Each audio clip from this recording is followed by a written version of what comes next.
Welcome to this week's episode of Movie in a Pod. I am Clyde Smith. And I am Javier Villalobos. On this week's episode, we're discussing the trailer for Spider-Man No Way Home and our movie of the week, Inception.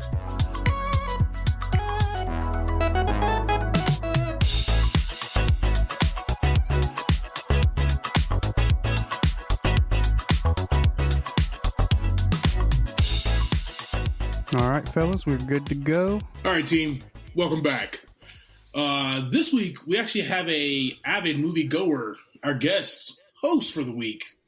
Got my main man, Ricco Baker Moss. Welcome to the pod, man. Hey, man. Thanks for having me.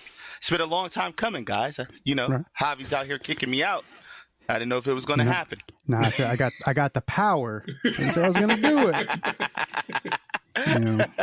I listen to my man, Uncle Ben, right? Great power comes great responsibility. So I'm not going to use it too crazy. Heavy is the crown. Heavy is the crown. Good deal. So let's have our listeners get to know you a little bit, man, before we dive into this week's episode. How does that sound? Sounds good to me, man. All right. I'll start with the first question I have here. What is your favorite movie?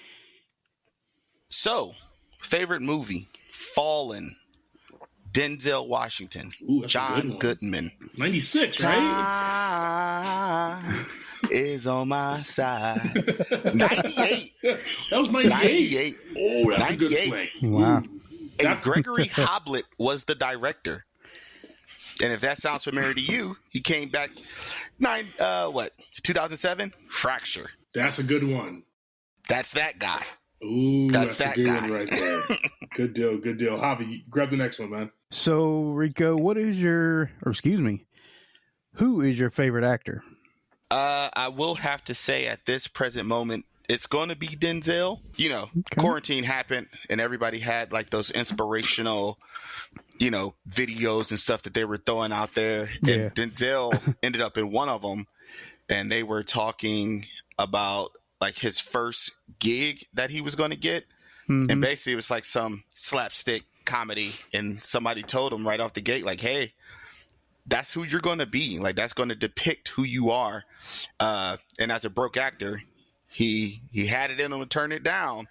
Ended up filming, Pelican Brief a little bit later. And here's Denzel now. So I like it. Nice. He can go anywhere from action, drama, to comedies, Two Guns with Mark Wahlberg, Marky Mark.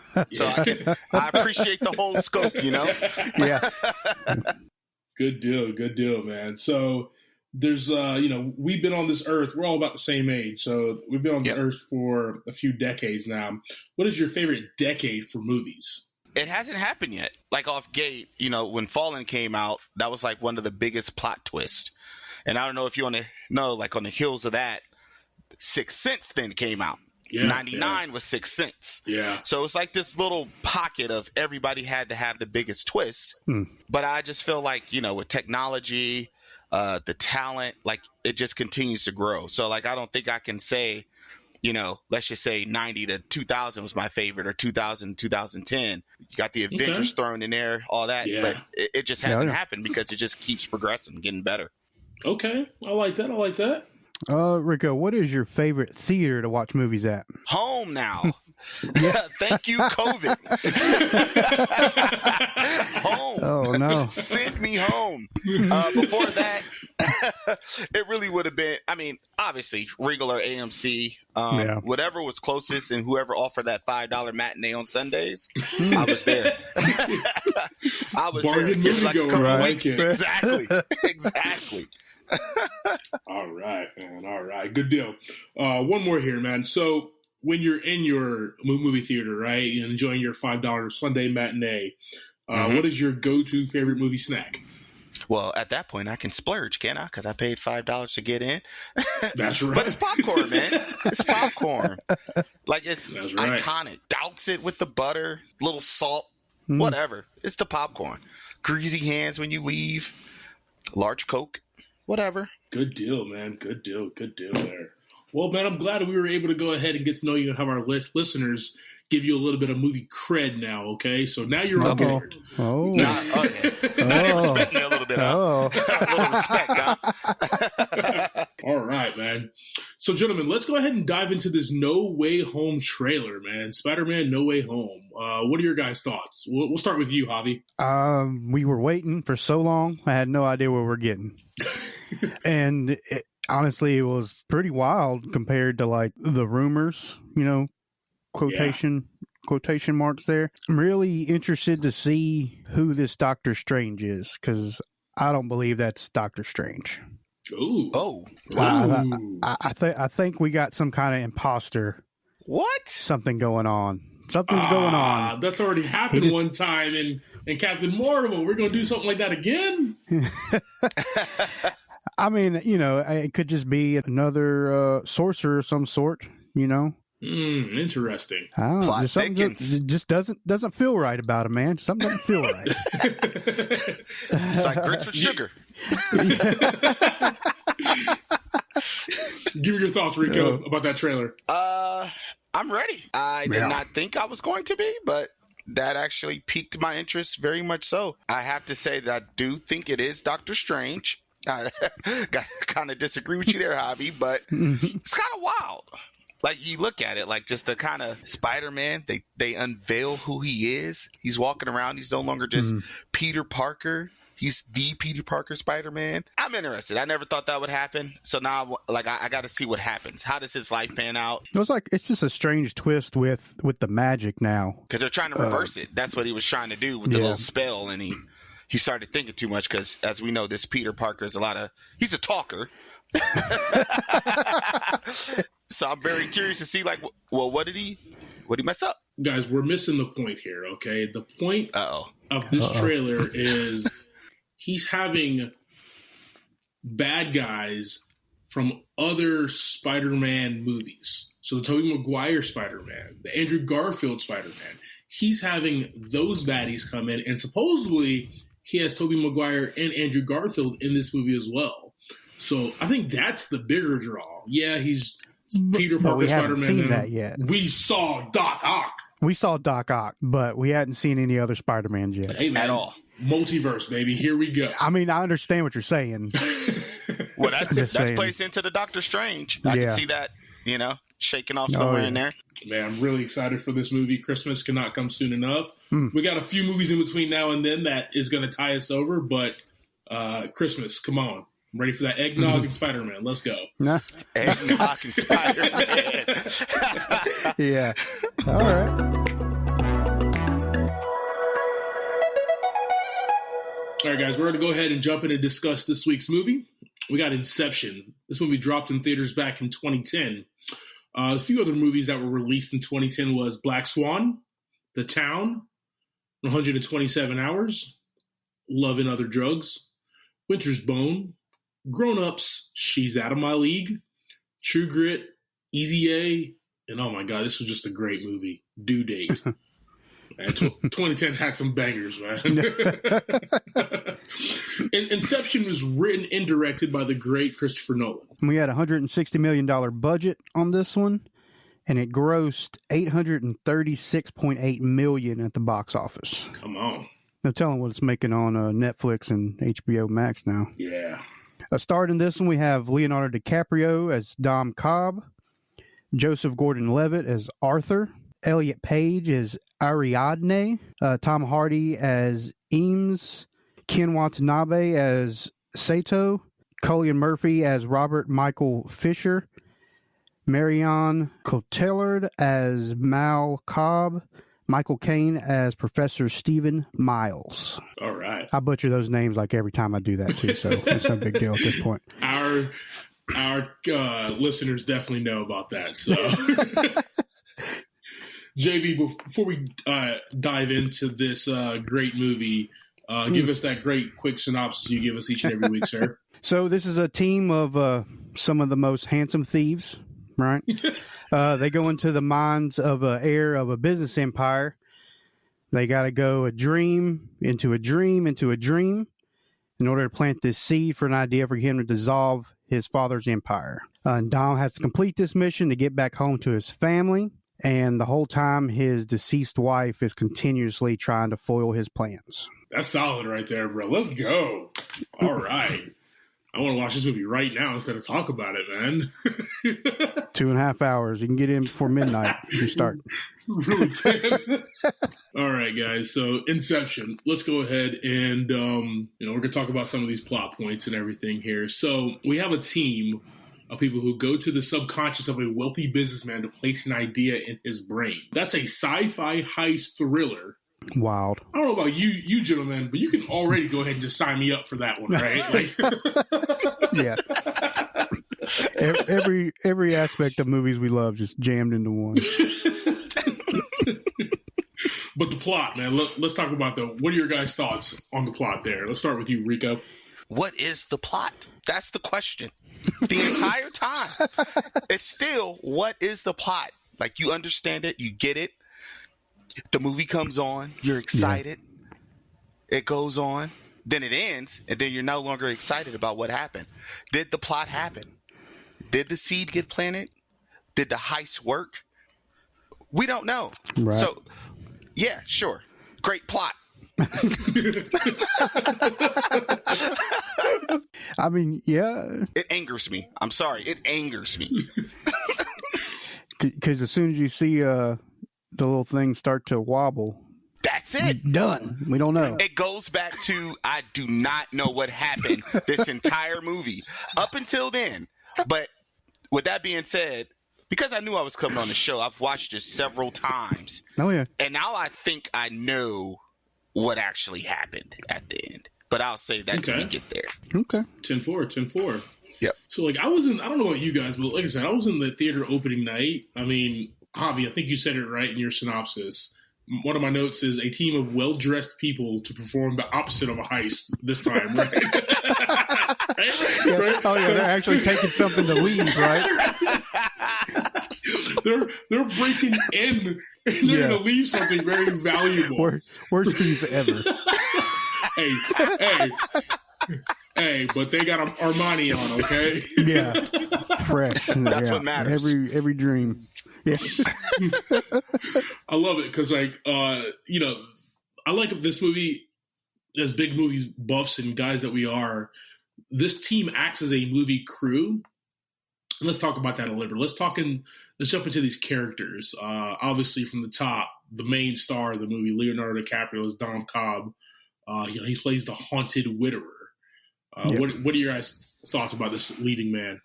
He's got his role, like you said, they're a team. So this is the guy that is the one who knows how to push the thoughts around, right? Yeah.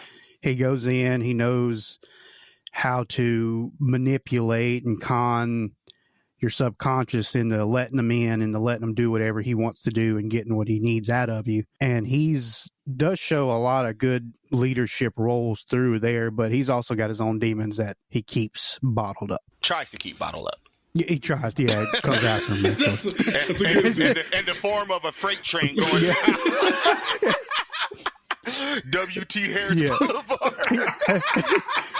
He keeps the bottle up from the rest of his team, not from himself. Yeah, he's Dom's interesting, man. He's intense, he's sorrowful, highly intelligent, and determined to get back to his children, right? Yeah. He's a professional thief who's the leader of this Inception scheme. Once again, they all have to act as a movie crew. Dom is the director of this movie. Right. He's front and center. He is the biggest name. He is the Christopher Nolan. He even has Christopher Nolan's hairstyle in this movie, right? The slick back hair, the dark clothes and everything. That's totally him, man.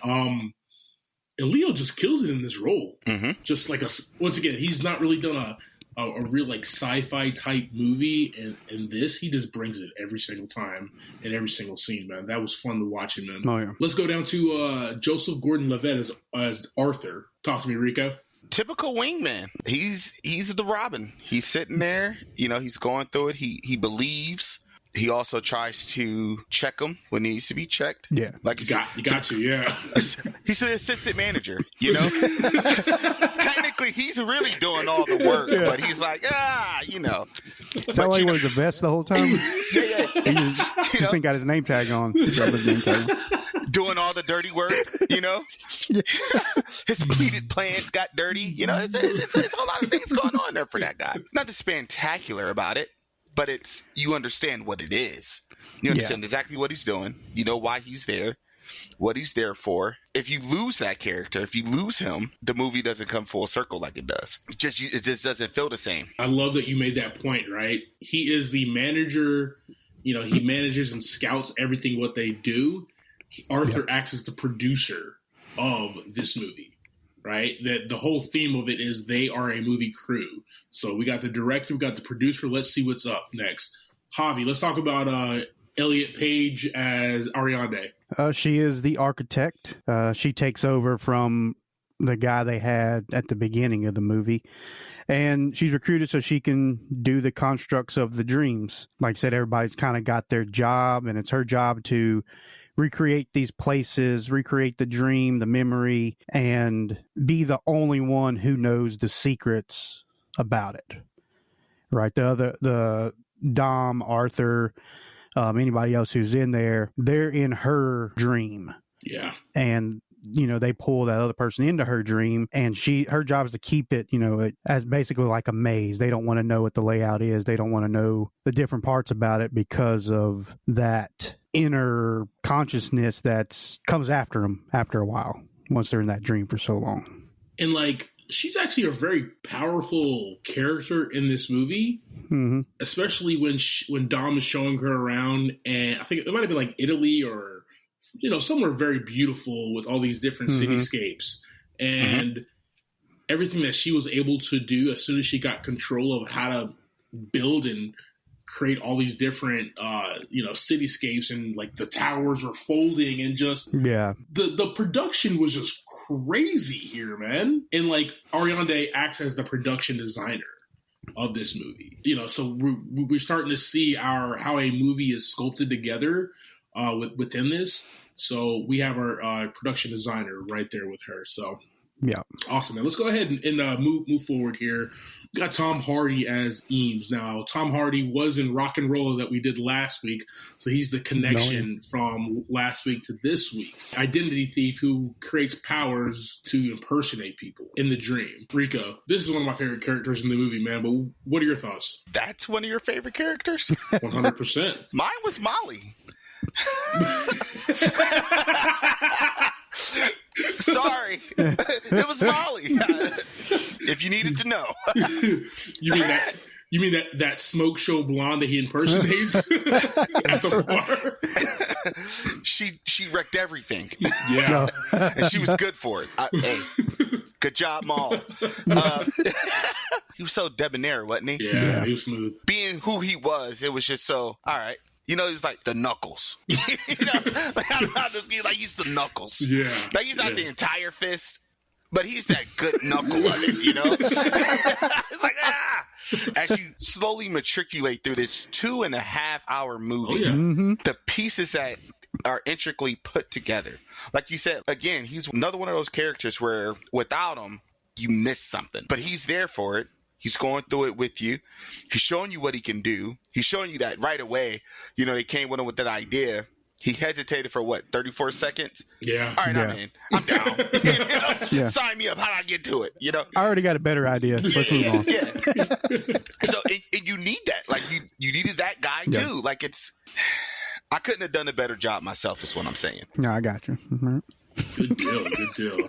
All right, so moving forward here, you know, I like to let everybody know what everybody's role is. Eames is the actor, right? In this, he's able to impersonate Molly the Blonde. You know, that's what he does professionally. He is an actor.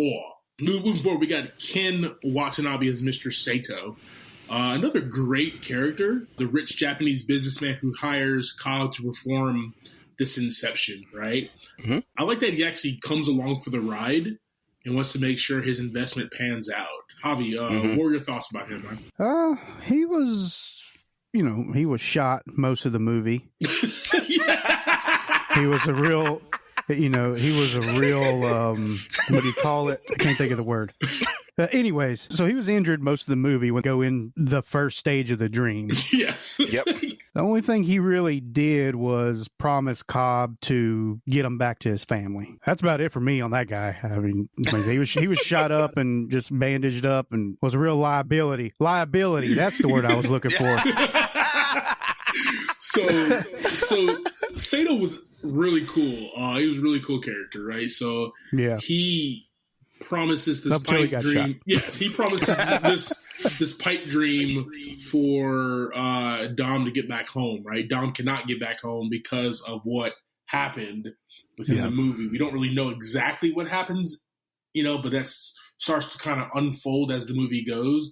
And this businessman promised him to get back to his kids and family. I love it that he's along for the ride, man. He is actually the studio. That's what he's acting as. So he is Warner Brothers. He is Columbia, right? He is Paramount. He is the person who basically says, hey, you want to make this movie? You want to do this job? I'm the money. I'm the backing. Yeah. I have all this. Let's go. Let's make it happen, man. He helps Cobb get away at the beginning of the movie because he said he's protecting his investment. Ken Watanabe, this is one of his first real English speaking roles as an actor, and he was slick, man. He was chill. Yeah, everybody was in Armani, man. It was nice. Is that a shameless plug? Are we plugging Armani? I mean, Armani. They want to send some checks over. Armani, if you wanted to pay us for this, send us over some suits. We're cool with it. Yeah, we'll definitely rock an Armani suit in 95-degree weather. I'm so cool with that. I'm a 48 reg, by the way. 48 reg. All right, let's move over here to Cillian Murphy, Robert Michael Fisher, the heir to the business empire and the target for the Inception. Ricco, talk to me about this guy, man. I was hoping you were going to ask me because in my mind, he was just an idiot. So, I'm sorry, bro. Everything that they were doing to him, I get it that, they were playing with his mind. That's the whole purpose, the Inception and his dreams and stuff. But he seemed like such a lost child, right? Everything they were doing to him or saying to him, he ate it up. Not like our shot up friend who laid down on the rug and was like, this isn't my rug. I'm on polyester, this mine is wool, this guy, he had no garbage clue. Out of here. Yeah. He had no clue where he was or what was going on. So it's actually funny you say that, right? Because my notes read, at first we think he's this dumb young heir, but soon find out through his dreams, he's actually a lot more and a lot smarter, right? He has all these, remember the I guess we'll call them the stormtroopers in this movie that kind of protect him when there's violence or something happening within the dream. Nobody was prepared. Nobody on the team was prepared for him to have those guys or those things protect him, right? At which point? Every time something went wrong, those guys appeared. Obviously, there was Arthur. It was I'm telling you, it was Molly. That's what that was. See, this is what I'm saying. Do we know the plot? Because you got something completely different than I got. That's the beauty of a Christopher Nolan movie right there, man. Interpretation is key, and you interpret it one way, and I interpret it a different way there. So you interpret that because that's what they say in the movie. They say he has this security and all that stuff, but do they know? Like Ricco said, do they even know if that's really what was going on? Yeah. So but there was more to him. Mind blown, I man. honestly thought he was this young, dumb Richie Rich type kid at first, but then there was, peeling back the onion, there's actually more to him, especially when he gets in there with his father at the end. And, we see what he wants from his father. Yeah. That was interesting. Let me change that. Let's say naive. That's a good word. That's a There was solid word. Solid. Gullible things going on in his dream that I felt like he should have exited out, but You're like something's just not right. When everybody's approaching you in the Marnie suits, ding ding ding. What do you do there?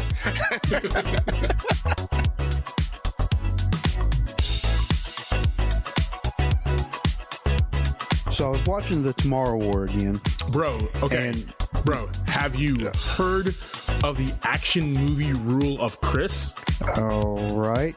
Here we go. What are you talking about, Clyde? Okay. The action movie rule of Chris. Every Chris is a bona fide action movie star. You gotta hear me out here, bro. Let's go. You are a movie star living in Hollywood doing your thing, and your name is Chris. You're an action star. Dude, check this out.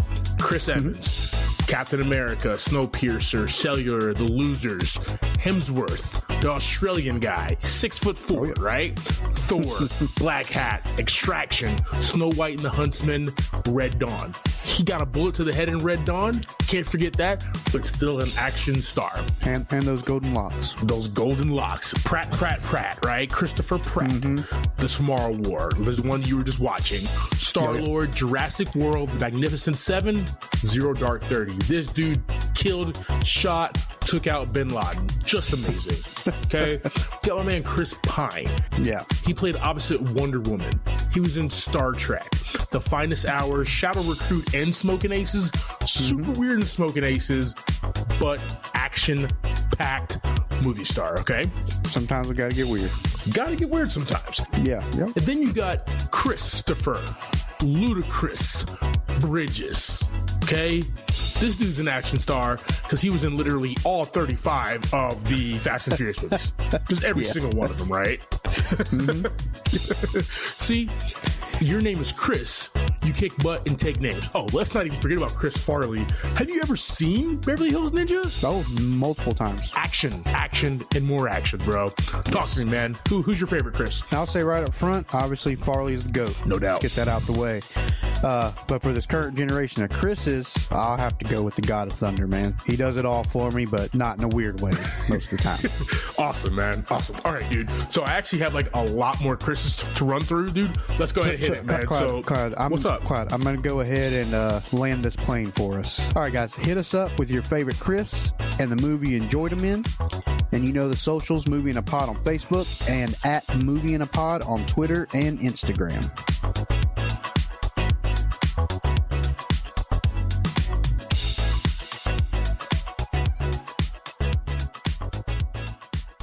He had a small role in this movie, Michael Caine, as Dom's father or father-in-law?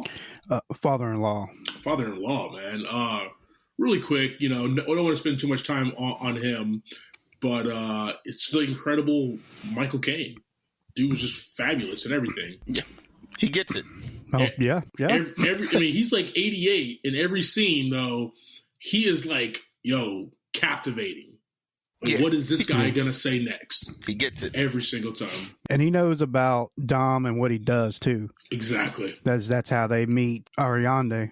He created he created this whole Inception type dream, go in somebody's dream and extract. So very cool. Let's talk about I guess she is the antagonist of the movie, kind of. Can she be considered that? Marion Cotillard's Maul. That's my girl. I don't really know how we would tag her. Yeah. Considering she's part of Dom's mind. It's kind of hard to say if she's something that is coming after him or if it's something that he's trying to keep away. It's kind of hard to say. I don't really know where to put her at. But it's an interesting twist to the whole movie. He's trying to do his thing. He's trying to do this Inception, and there's like a virus in his mind that just comes after him every time something's going on. You never know where she's going to pop up at. and she pops up everywhere. So everywhere, yeah. I really like her in this role. Right, she does this. She's very, she's oozing with like beauty and sex appeal and mysterious as well. She's very mysterious in this movie. It's her eyes. And you want to know more. You want to know, like, why the hell do you keep tormenting my man? Every like third scene, you're tormenting Dom, and I need to know why, right? As the, I guess, antagonist, if we want to tag her there, we don't have to, but she really didn't seem like one, and that's why it's kind of, like you said, it's kind of hard to tag her as that, because you just want to know more about her before you make any kind of judgments at all. And I don't think she ever really went after Dom specifically, did she? She just was trying to foil his plans, right? Yeah. Like she would just come in and just mess things up, and like a cat. that was how she did stuff. Yeah, Knock it off the counter. Like a cat. Knock it off the counter. yeah, yeah, Get off that damn counter, cat. Right. yeah.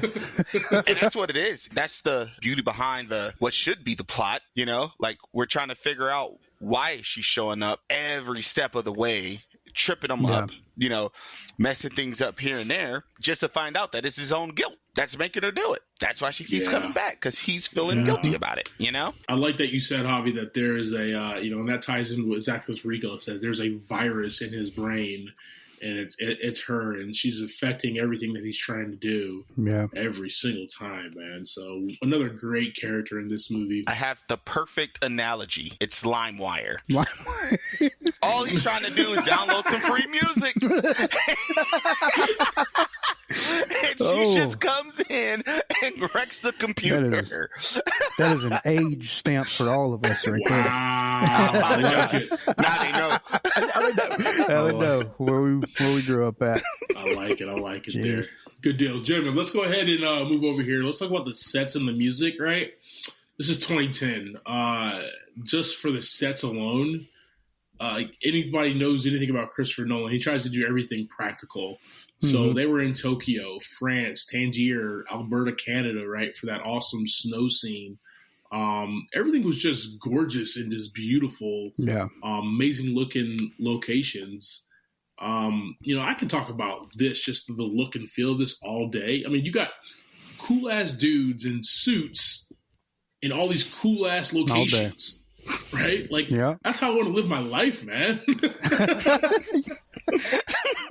And just talk about like what we're gonna do next, right? Yeah. I feel like they just go to these locations to have a quick conversation, and then they're in France, and then they go to Alberta, right? And that's kind of how Christopher Nolan moves with his movies.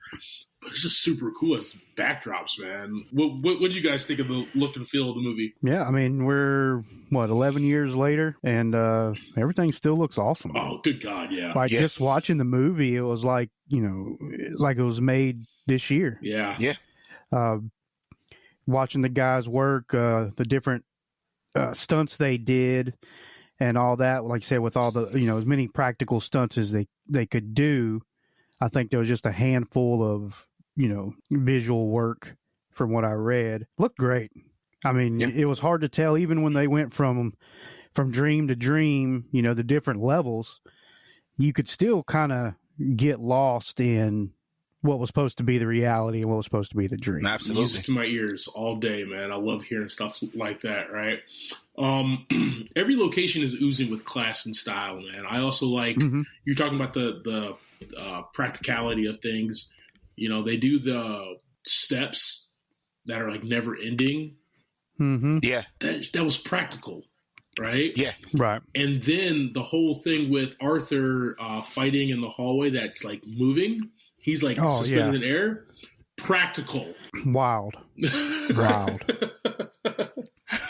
Ricco, man, this score by Hans Zimmer. Talk to me about it. What were your thoughts, man? Trying to wrap it around without talking too much and not saying simply it fit. It also... Well, it's what we say every week, so... And saying that, Ricco, it's funny because that's like what I think a great score is. Yes. Well, yeah, but I felt like with this movie in particular, and there's other movies out there, obviously. Jurassic Park is one of my favorites as far as the score. It immerses you into the movie. You don't really realize it's leading you down and making you think certain ways, but it's definitely doing it. Yeah. And that's and then all of a sudden you got horns blasting everywhere. Then Maul with the train.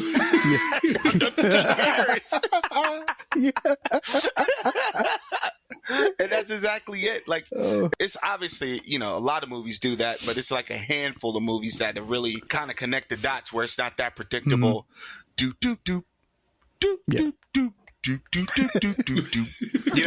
Or if I want you to be sad, those movies, the scene. If you were in the other room, that scene came on, you're like, oh, it's supposed to be sad right now. This wasn't that type of feel. Like, they didn't give you that at all. It's funny you say that. It's great you say that because there's certain directors, right, and certain composers who work together that just do that to a T. Steven Spielberg uses John Williams, right? And for every one of his movies.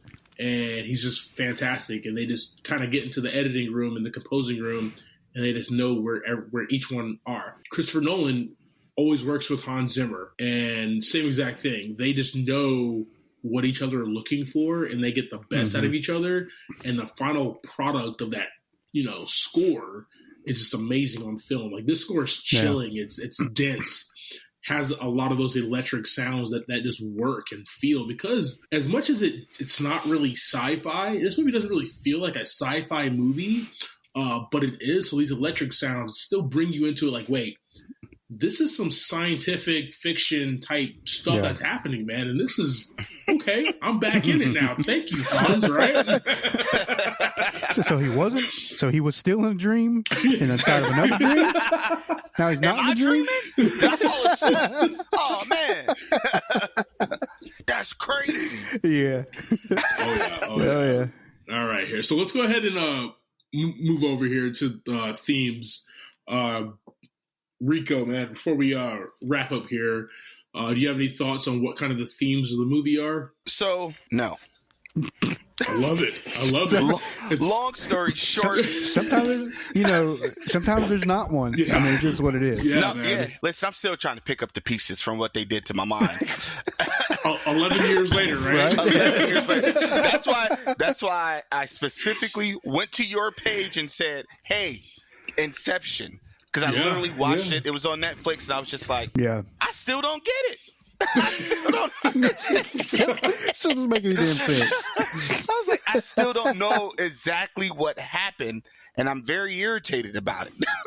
All right. Well, let me go ahead and try to bring it home a little bit here, man. So this movie packs a lot of concepts and thoughts into this 2 hours and 28-minute runtime. I like that they talk about, what is a dream versus what is reality.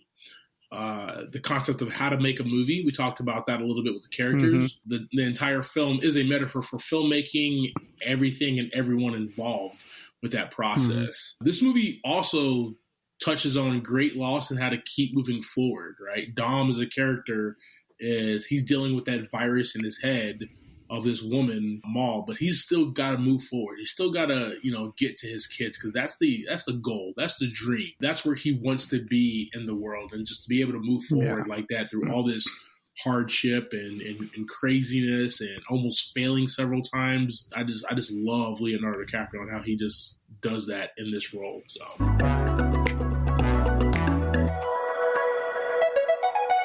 All right, Ricco, we definitely appreciate your time, man. Joining us on the pod today. Thanks, man.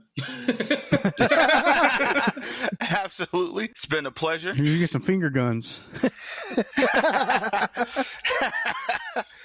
Until next time, I'm sure we'll find something else that I can harp on. Oh, yeah. Definitely, man. Definitely. You want to let the good people know of any kind of social media cred or anything, sir? Sure. They can always follow me at www. No, I'm joking. It's just the names _suave, on Instagram. That's cool. Awesome. Awesome, man. Well, we definitely appreciate your time, man. You have a good night. All right, y'all be easy now.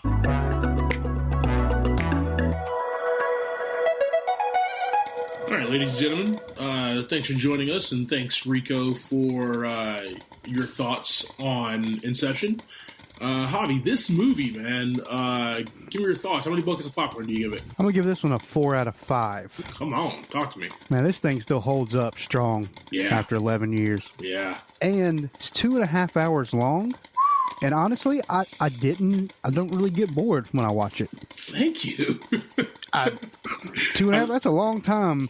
For me, this one is, when we're talking about kind of like, drama, kind of mystery thing.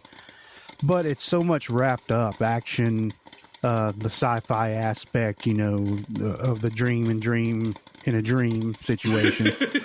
And this cast, man, they do such a great job. You really feel them believing in all this that's going on, and it really keeps you wrapped up in it. What about you, man? I agree with you, man. This movie is a 5 buckets of popcorn, man. I'm going back to the concession stands 4 times after this movie starts, man. Give me my 1 bucket and I'm going back 4 times for my 5 buckets of popcorn, baby. I mean, I'm going to need it for a 2.5 hour long movie. Yeah, it's a long movie. You need I eat a lot of popcorn, but no, man. This is a tour de force from Christopher Nolan, man. He follows up The Dark Knight with this. And this not being this not being a book or a comic book or already a property that's already been done, right? This is an original concept from the mind of Christopher Nolan. He kills it, man. This is a world that if they wanted to just make sequels and do crap like that, they could probably make them and be fantastic. The cast is super sexy. They're all in Armani suits. All the time. They're just badasses, man. The way that they are just going from scene to scene, from dream to dream, and just the levels. And then, like, there's still people out there that don't like Leonardo DiCaprio for some reason. I guess they still think he's the dude from Titanic. But, like, this movie, he is a bona fide star. Yeah. My man can do action. My man can do comedy. He can do drama. He can do anything on the planet, and he kills it, man. Well, what was wrong with Titanic? I guess is my question. You know what? We'll talk about that on our 3.5 hour long pod on James Cameron's Titanic. We'll just do that one. We'll just skip our movie next week and just do that one. How about that? Oh, man, that movie's so damn long. It's such a long movie, yes. So long. It had the VHSs. There was 2. Yeah, I remember that. Oh, no, man. But this is just one of my favorite movies, man. And the rewatchability is so high. Thank you for subscribing to this week's episode, Talking Through Inception. Next week, we'll be discussing the Sandra Bullock comedy, Miss Congeniality. And that's streaming on HBO Max. I am Clyde Smith. You can find me on Twitter and Instagram as I am Clyde D. Smith. I am Javier Villalobos, and you can find me on Twitter and Instagram as Mr. J8200. Thanks, guys. Appreciate it.